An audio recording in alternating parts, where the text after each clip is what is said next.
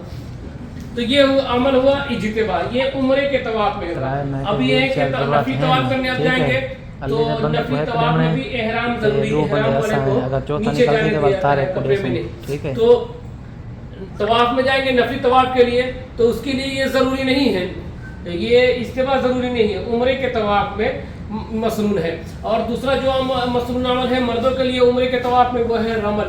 رمل کہتے ہیں اکڑ چلنے کو، پہلوان کی چال چلنے کو. جس طریقے سے پہلوان چلتا ہے اس طریقے سے چلنے کو رمل کہتے ہیں. تو لیکن چلنے میں دوسرے کا خیال رکھیں گے. جیسے اپنی جماعت ہے، پورا گروپ ہے، اس کے اندر بچے ہیں، بوڑھے ہیں، جوان ہیں، لیڈیز ہیں، جینٹس ہیں، ہر طرح کے لوگ ہیں، کمزور ہیں، ضعیف ہیں، تو ایک دوسرے کا خیال رکھیں گے. وہاں پہ بہت سارے لوگ ہوں گے تو ایسے چلیں گے کہ ہماری ذات سے کسی کو تکلیف نہ پہنچے. خانہ کعبہ کے طواف کے دوران یہ ذہن کے اندر ہو کہ ہم اللہ پاک کے گھر کا طواف کر رہے ہیں.